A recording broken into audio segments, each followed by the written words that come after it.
Muito bom dia! Ao vivo para o nosso Despertar Consciente de hoje, no mês dos namorados e no dia dos namorados.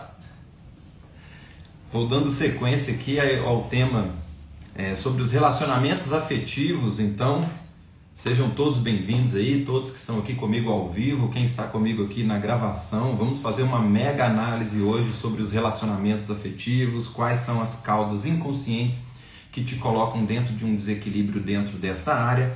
Então, seja muito bem-vindo aqui ao nosso encontro de hoje. Pessoal que está comigo ao vivo, por gentileza, me dá um feedback aí, como é que está o áudio, como é que está a imagem, vocês estão me vendo, me ouvindo bem? A Regina dando bom dia Regina! Pessoal que está na gravação também, bom dia, seja bem-vindo, ou boa tarde ou boa noite, né? Depende do horário que vocês estão assistindo aí a gravação. Pessoal que está chegando ou que estiver assistindo a gravação também, corre lá, pega papel e caneta, que hoje é um aulão. Tá?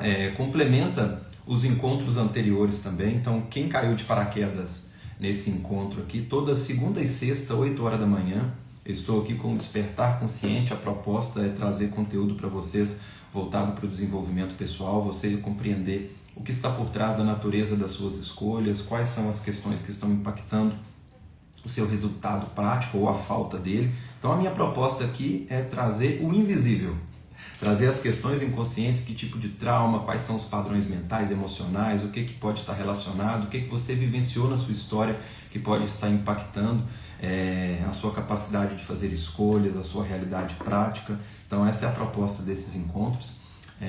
A Regina falou que o áudio está legal, a Ângela aqui também dando bom dia, seja bem-vinda, Ângela. Beleza. Então a proposta desses nossos encontros é trazer clareza e entendimento, porque eu percebo que muitas pessoas estão em busca de resultados, só estão depositando a energia aonde não perdeu. Então, quando você entende as causas, você consegue direcionar o seu conhecimento, a sua capacidade, a sua disposição, sua técnica terapêutica, seus recursos, seja ele qual for, dentro do objetivo que você busca alcançar, trabalhando aonde estão as causas. Então, essa é a proposta dos encontros. Neste mês de junho, eu estou trazendo uma série especial voltada para o tema da área afetiva.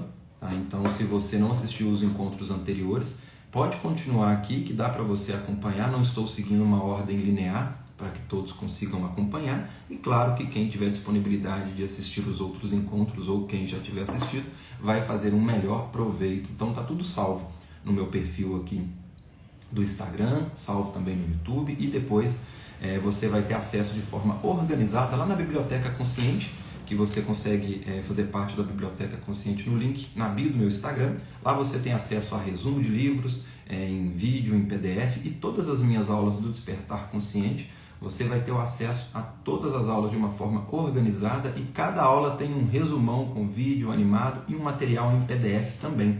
Então quem quiser otimizar o conhecimento, o link está lá na bio do meu Instagram, beleza? Bom, então vamos lá, vamos para o que interessa, vamos aí falar sobre o desequilíbrio na área afetiva. Antes de começar a trazer as questões, eu gosto de deixar também vocês bem à vontade para poder fazer perguntas para mim aqui no chat, podem perguntar. Quem estiver assistindo a gravação, pode deixar os comentários, a sua dúvida, a sua pergunta nos comentários, que eu vou respondendo nos próximos encontros, e também posso trazer até um encontro só voltado para poder responder as perguntas de vocês, beleza, pessoal? Gosto também sempre de já começar fundamentando o seguinte: eu vou fazer uma mega análise com vocês aqui, dentre as causas principais, ok? A nossa consciência, ela é formatada de acordo com a experiência que vocês vão vivenciando ao longo da experiência de vocês, tá? Então, todos os exemplos que eu trouxer aqui, não se apeguem a eles. Eu busquei trazer um compilado aqui de questões que são narrativas mais comuns dentro desse mito coletivo, e também das análises que eu venho fazendo nesses anos de experiência, em todos os casos que eu venho trabalhando, mais as pesquisas que eu faço em particular, mais o raciocínio da HQI. Então é uma somatória de tudo isso. Só que a nossa consciência, ela, como ela é formatada, pode ser uma vírgula na sua história que pode te conduzir para uma realidade diferente. Então, a realidade de cada um ela é muito particular. Então, por mais que nós estamos inseridos dentro de uma narrativa coletiva, uma vírgula na sua história pode ter te conduzido para uma realidade diferente. Então, por que eu estou fundamentando isso? Porque como eu vou fazer muito raciocínio, para você absorver, coloque um filtro e absorva aquilo que fizer sentido para você, ok? Porque senão você pode se apegar numa explicação que possa não ser o seu caso e aí você vai ficar procurando solução aonde não perdeu. Então use isso como autorreflexão para você ver até onde encaixa na sua história para que você consiga fazer um melhor proveito desse material, beleza? Então vamos lá.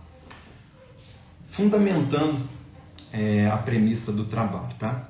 Tudo que fazemos ou deixamos de fazer passa pela natureza das nossas escolhas. E quando escolhemos, estamos ditando o próximo evento no qual vamos vivenciar no futuro. Então, a sua realidade afetiva, seja boa ou ruim, se está faltando, se teve, se não teve, independente do que você estiver passando ou tenha passado, é um reflexo, é uma consequência das escolhas que foram feitas anteriormente, ok? Então, aquilo que você escolheu te coloca dentro da realidade na qual você está vivenciando. E não absorvam isso como culpa, tá? E sim como responsabilidade. Separar culpa de responsabilidade é muito importante. A culpa, ela traz um peso extra que te coloca dentro de um movimento de inferioridade, de autopunição. Tem uma consequência negativa muito complicada. A autorresponsabilidade te coloca em condições de parar com aquela espera eterna, de esperar as coisas serem resolvidas lá fora e buscando ajustar aonde estão as causas que geraram esse desequilíbrio, tá? Então isso aqui é muito importante. Então, a sua realidade que você vivenciou passa das escolhas que você fez ou que deixou de fazer, que também não deixa de ser uma escolha. E quando você deixa de escolher, alguém escolhe por você.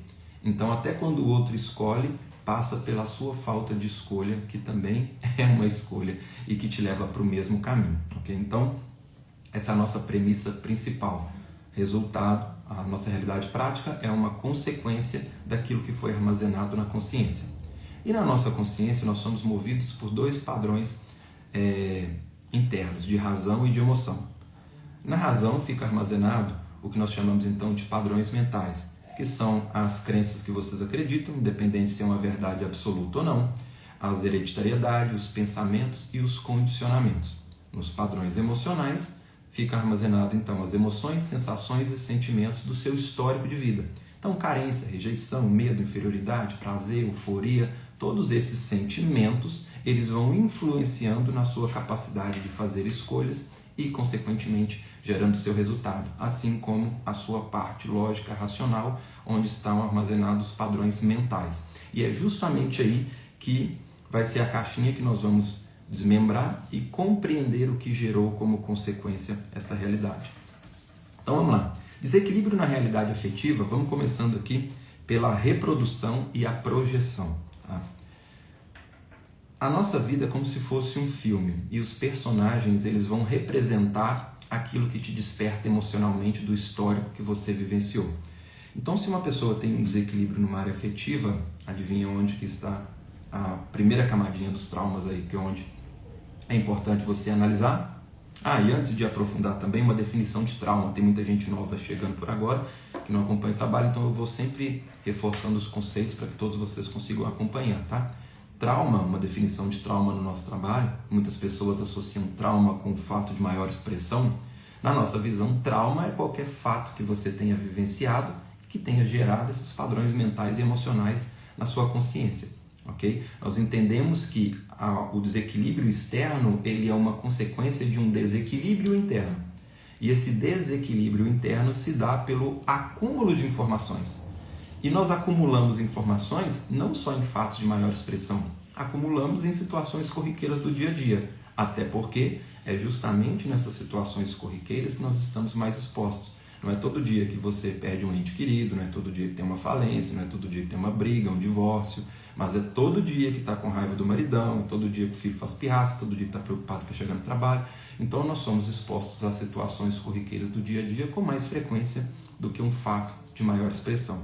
Então nós chamamos de trauma qualquer evento que você tenha vivenciado e que tenha mexido no seu mental e emocional, independente da consequência, da gravidade e do tamanho do fato.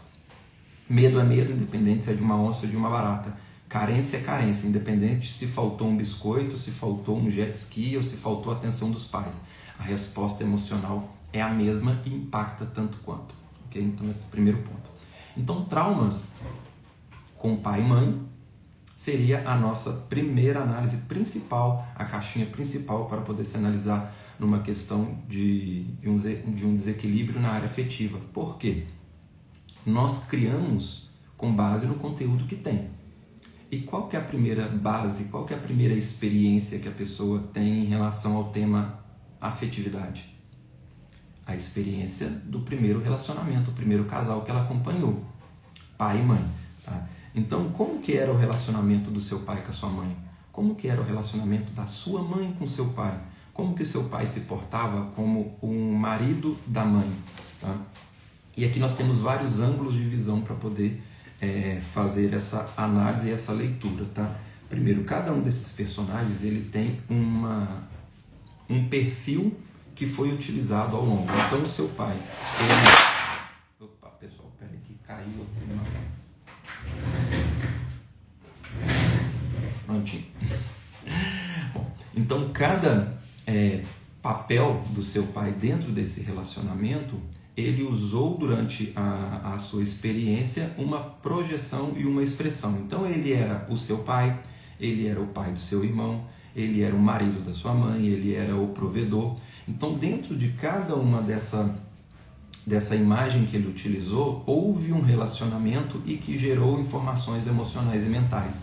Então cada vez que você se relaciona ou assiste a representação e a experiência do seu pai, você vai decodificando essas informações. E aí, quais foram as informações armazenadas? Como que você via ele se relacionar? Qual que era o sentimento armazenado? Então, primeiro ponto aqui é fazer uma análise como que você respondia emocionalmente perante ao papel e à imagem do pai, ok? O ponto que eu colocaria principal, ele como marido da mãe e na sua relação interpessoal com o pai. Seria a primeira ponto de análise, porque o pai como provedor ou como outra área, outra representatividade, normalmente tende a projetar em desequilíbrio em outras áreas, que eu não vou explorar aqui para não fugir muito do nosso tempo, tá? A mesma linha de raciocínio você pode utilizar para mãe, ok? Como que a sua mãe era como mãe? Como que você interagia com a sua mãe? Qual era o papel da sua mãe ali? Como ela se comportava como esposa do pai? E essa troca entre eles, tudo aquilo que te afetou direto ou indiretamente, já começa a contribuir lá na caixinha do mental e na caixinha do emocional, aonde futuramente essa mesma lacuna vai se projetando em outras áreas com os personagens que você coloca no seu filme individual. Então, por isso que é muito comum quando você faz uma análise sincera na sua história, você vai perceber que os personagens que você foi vivenciando e interagindo na sua realidade externa é muito parecido com os personagens da sua base inicial. Então, normalmente, o maridão vai ter uma característica muito parecida com o do pai, ou com a da mãe, ou com o do irmão mais velho, ou com o dos avós, que também é uma outra representação de relacionamento ali no início da primeira infância. Então, começa ali. E à medida que vai vivenciando essa experiência ali com os coleguinhas na escola, que são os outros vínculos aonde vai reproduzindo essa experiência emocional, também vai armazenando e vai virando uma bola de neve, até gerar como consequência os relacionamentos atuais, tá? Então, essa seria a primeira camada que eu colocaria como fonte de pesquisa para vocês fazerem uma análise. Normalmente, quando vamos projetar, então, os relacionamentos e começa com essa base em pai, tem uma outra reprodução muito comum, tá? Que é o inconsciente, ele tem uma chave dual. E essa chave dual, ela é virada para fuga, para busca ou fuga. Então, quando uma pessoa entra num relacionamento afetivo, se ela não está muito consciente da escolha, por que eu falo consciente? Porque a ideia de um relacionamento, ele existe para quê? Para unir. Tá? É uma união, é onde você forma uma unidade com o casal. Essa é a ideia equilibrada para um relacionamento afetivo, uma união. Só que aí que entra o problema, a conotação pela qual existe essa união. As pessoas não entram num relacionamento, pelo menos a maioria delas, com uma consciência consciente. Elas entram nessa chave dual de busca ou fuga. Tá? Então o porquê dela está comprometido. É uma premissa muito comum que eu trago aqui nos nossos encontros, eu sempre repito isso. Não importa o que você faz ou o que você deixa de fazer, e sim a conotação pela qual você faz ou deixa de fazer. Por isso que pessoas estão, na prática, exercendo a mesma ação e colhendo resultados totalmente diferentes, porque o porquê dela está comprometido. Então, trazendo isso para dentro da realidade afetiva, se uma pessoa entra num relacionamento com um porquê comprometido, ela já comprometeu o resultado dela. Se ela entra consciente e a conotação do relacionamento dela é de união, e ela está consciente nesse relacionamento, ela tende a ter uma realidade equilibrada. Agora, se está lá naquela chavinha de busca ou fuga, o porquê dela está comprometido. Como que seria uma reprodução de busca ou fuga?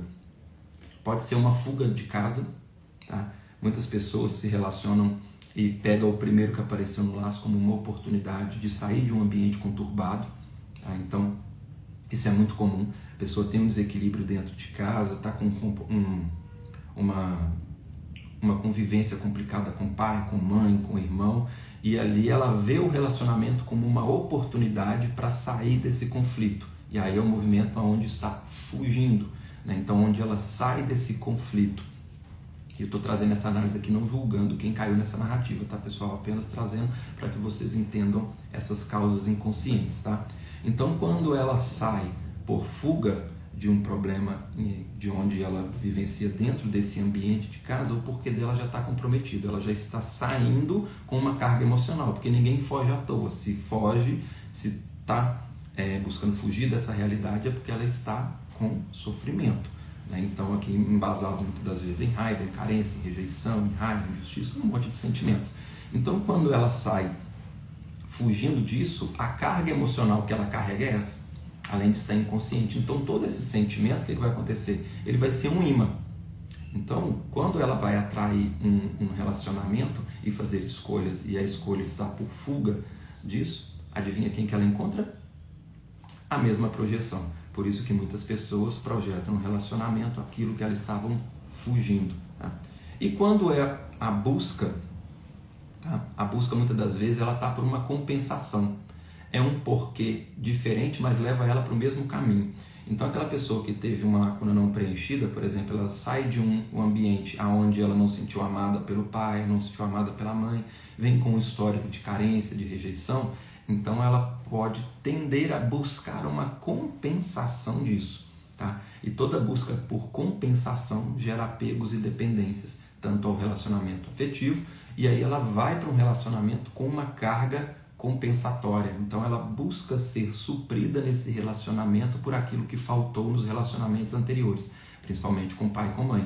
Então é onde que aquela pessoa vai com uma expectativa muito grande para o relacionamento, e aí independente, quando é um movimento compensatório, independente do que aconteça, gera um sofrimento para essa pessoa. Por quê?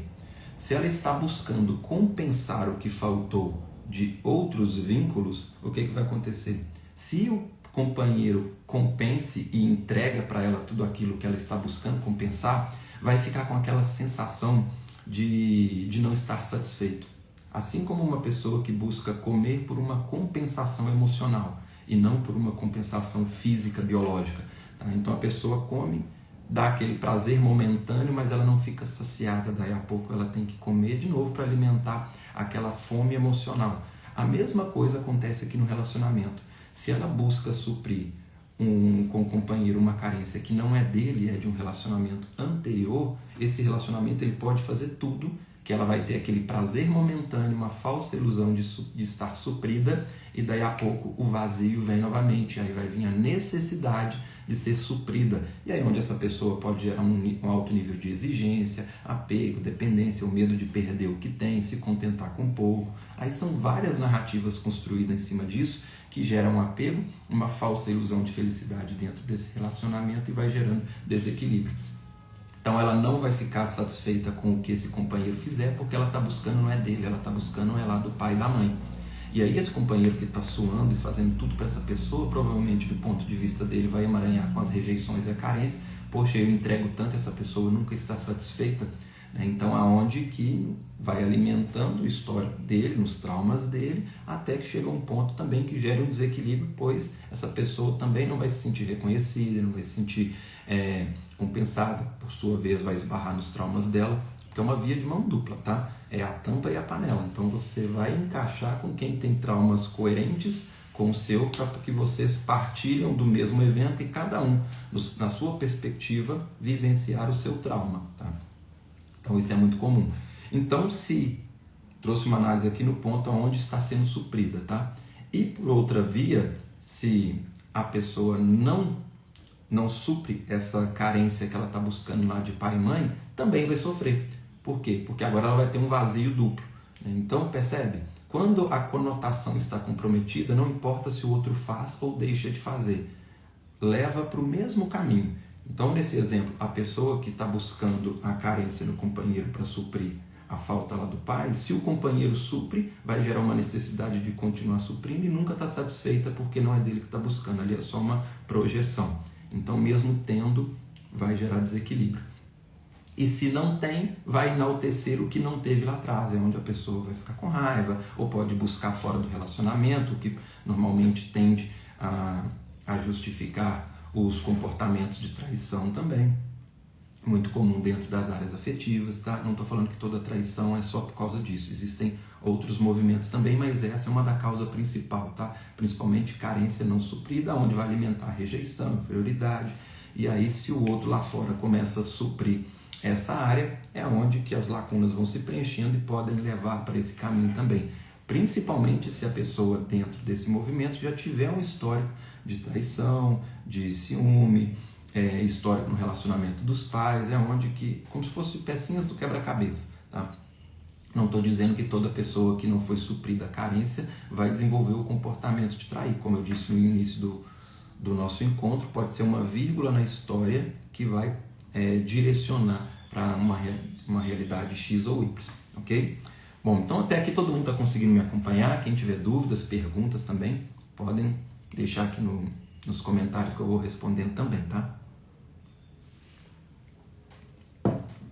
Outro movimento aqui, muito comum, que eu anotei aqui na nossa listinha, tá? Então, vocês estão anotando, eu vou fazer um checklist aqui para quem quiser ir pontuando, tá? Primeiro ponto aqui, traumas com pai e com mãe, as primeiras experiências dos casais que serviram como base, então que pode ser o relacionamento dos irmãos mais velhos, relacionamento do pai com a mãe, dos avós, dos tios, tá? Principalmente quem tinha ali uma convivência familiar com outros vínculos muito próximos e assistiu relacionamentos deles como exemplo.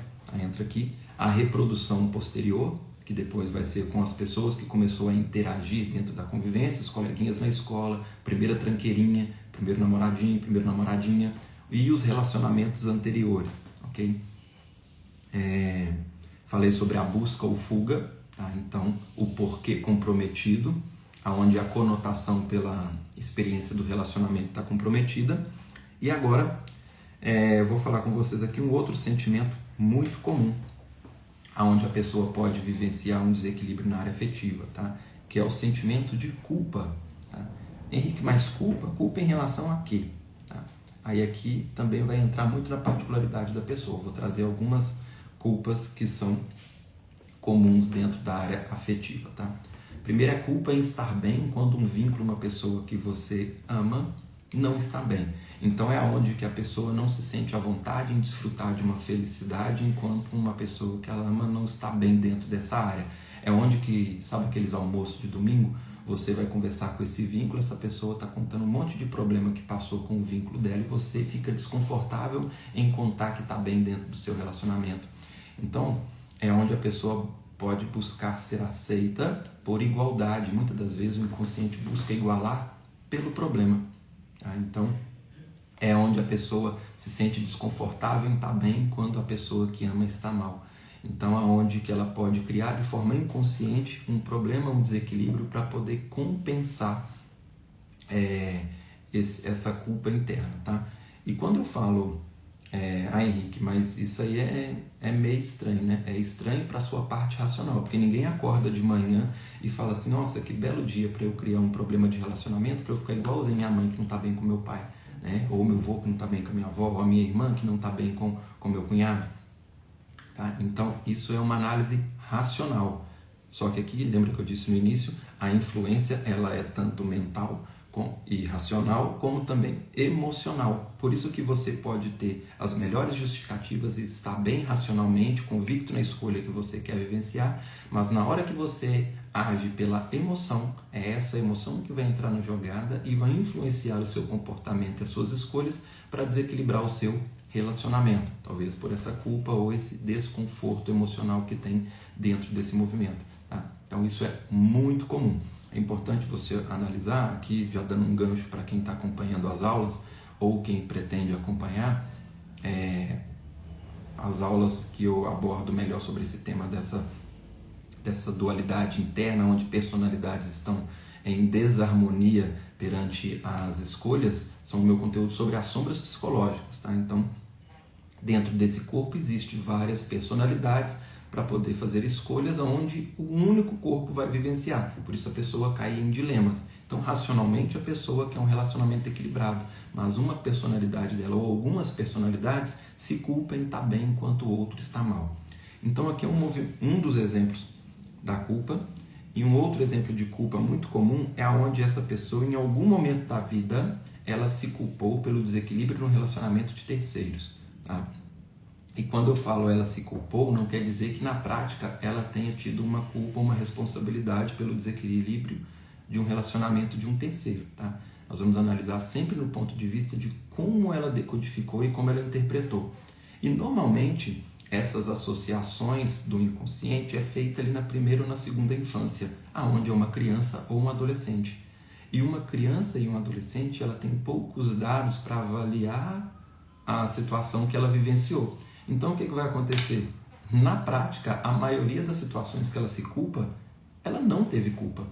Mas se no ponto de vista dela ela se culpou, isso pode lá no futuro gerar um padrão de uma autopunição, onde ela vai se punir no relacionamento ou, como eu disse no exemplo anterior, se sentir desconfortável em estar bem enquanto a pessoa na qual ela acreditou e se culpou pelo desequilíbrio que ela vivenciou, aonde ela vai gerando esse comportamento de uma autopunição se desequilibrando no seu relacionamento. Por exemplo, vou trazer um exemplo aqui que é muito comum.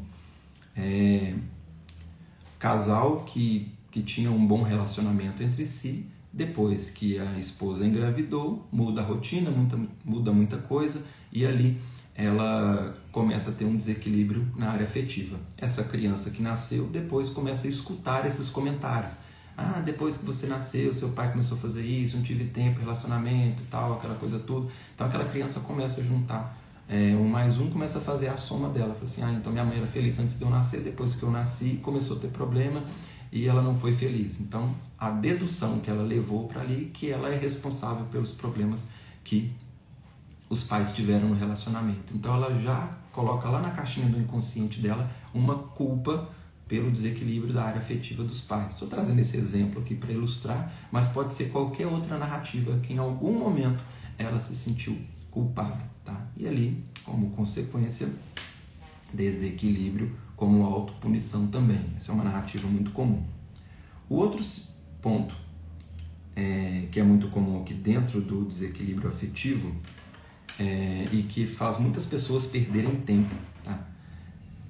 Muitas das vezes o desequilíbrio não está na área afetiva. Ela até vivencia um desequilíbrio na área afetiva, mas a origem e a causa do problema dela não está na área afetiva. O desequilíbrio está em uma outra área da vida e ela usa a área afetiva para gerar como consequência aquele problema em uma outra área.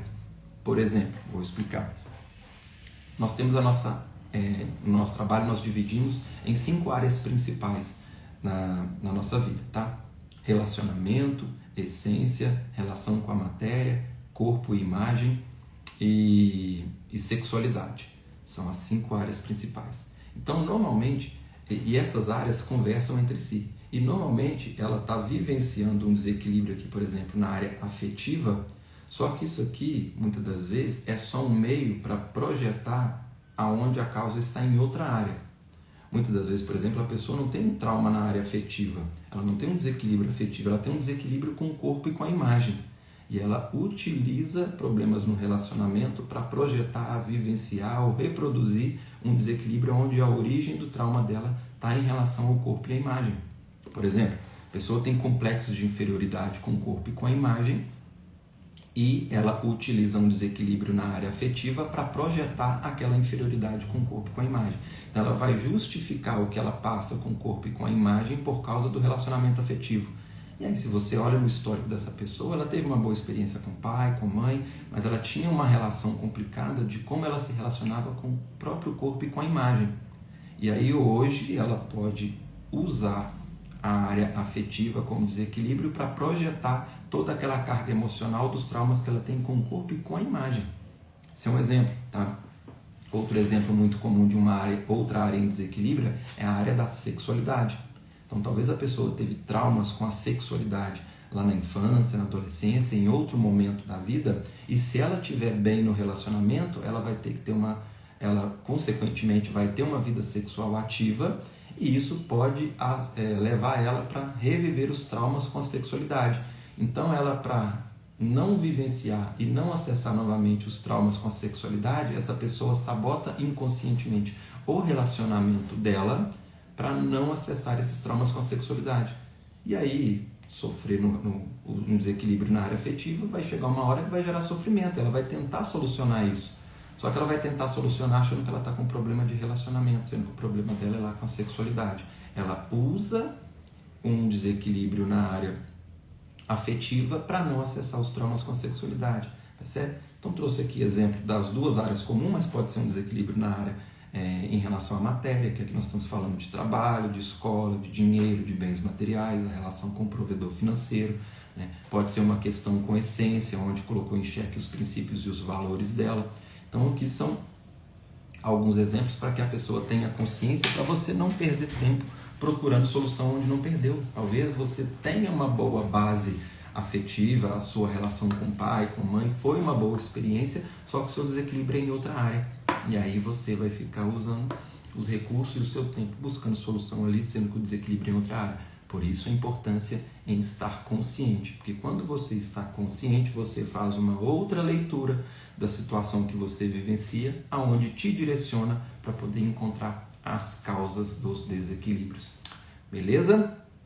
Bom, fiz um compilado geral aqui, não sei se ficou confuso. Aqui o Despertar Consciente, você tem essa liberdade para poder explorar os temas. Então, caso tenha ficado confuso ou eu trouxe explorei um tema aqui que você gostaria que eu explorasse um pouco mais, deixa aqui nos seus comentários, na sugestão, que, como eu disse, o Despertar ele é um evento voltado para vocês. Tá? Então eu vou trazer esse ponto, que eu vou trazer o que está muito claro aqui na minha cabeça, tá? Mas o que está claro é na minha cabeça. Talvez vocês gostariam que eu explorasse um pouco mais de algum tema, de alguma dica, de alguma área que eu entrei e citei aqui nos encontros, não só desse, mas dos anteriores também, tá? Então vocês têm a liberdade de deixar aqui nos comentários onde você gostaria que eu explorasse mais. Trago uma aula só sobre o tema também, se for necessário.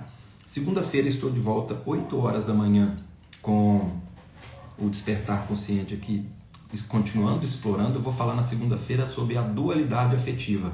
Então, vou falar sobre os dilemas e sobre essa dualidade dentro da área afetiva também. Então, quem está gostando aí, convido vocês para participarem comigo ao vivo. Quem estiver vendo a gravação também, deixe sua sugestão. A Márcia colocou aqui conteúdo muito legal, obrigado por compartilhar. Gratidão, Márcia, aí pelo carinho, pelo comentário. Fico feliz aí que esteja gostando também.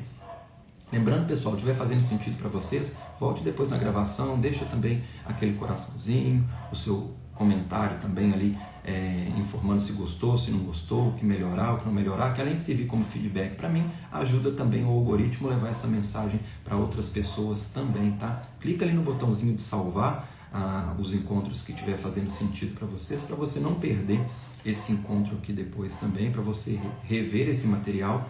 É importante também você rever, porque talvez você está tendo uma percepção agora. Quando você assiste novamente, você vai ter uma outra leitura, tá? Você vai ter um outro nível de entendimento conforme você vai absorvendo o conteúdo. Então isso também ajuda muito no processo de aprendizado. E no dia a dia os desequilíbrios são vários, né? São várias áreas para poderem ser trabalhadas, a demanda do dia a dia é muito grande, então você estar envolvido com o conhecimento vai te ajudar a desfocar do problema e focar na solução. Porque o mesmo tempo que você gasta para sofrer é o mesmo tempo que você gasta para poder ser feliz. O mesmo tempo que você gasta vivenciando o desequilíbrio, você pode utilizar trabalhando o problema para vivenciar um equilíbrio, uma realidade positiva ali na frente também, tá? Então, segunda-feira estou de volta 8 horas da manhã. Todo mês eu disponibilizo também encontros ao vivo em plataforma fechada e gratuito, tá? Então é uma oportunidade de você interagir comigo, trazer sua dúvida, sua pergunta. Quem quiser aprender HQI ali também eu ensino a técnica de forma gratuita para você já sair praticando. Então todo mês tem encontro gratuito. Normalmente eu faço esses encontros na última semana de cada mês, ok? O deste mês eu vou explorar o tema relacionamento. Normalmente eu deixo aberto, não costumo trazer tema para esses encontros, mas esse mês eu vou colocar dentro do relacionamento afetivo para a gente fechar com chave de ouro todo o trabalho que nós estamos fazendo no Despertar Consciente aqui no mês de junho. Então, você que está aproveitando as aulas aí, se você ainda não assistiu, ainda dá tempo de ver as gravações e participar comigo ao vivo. Para você participar ao vivo comigo, então, dessas aulas que não ficam gravadas, tá? O link eu disponibilizo dentro do meu grupo VIP do WhatsApp. Então, você que está me assistindo aqui quiser fazer parte, é só deixar nos comentários ou me chamar no privado que eu envio o link para você entrar no grupo VIP, onde eu compartilho a gravação dos meus encontros, a agenda e também o link no dia do encontro. A data eu disponibilizo ainda nos próximos dias aqui nos meus stories e lá no grupo, avisando quando que teremos a próxima aula. E por falar em aviso, no dia 21 de julho eu vou dar início à minha próxima turma do curso em HQI. Então quem quiser dar um outro salto e aprender a metodologia, aprender o raciocínio da HQI, explorar todo o potencial da metodologia, fica o convite para você fazer parte do curso também. Quem quiser saber mais informações é só me chamar no privado também. Beleza, pessoal? Beijo para vocês, tá? Um excelente final de semana para vocês. Nos vemos aí na segunda-feira no Despertar Consciente, falando sobre a dualidade afetiva. Beijo carinhoso, um excelente final de semana para vocês. Gratidão a todos que participaram aí do encontro.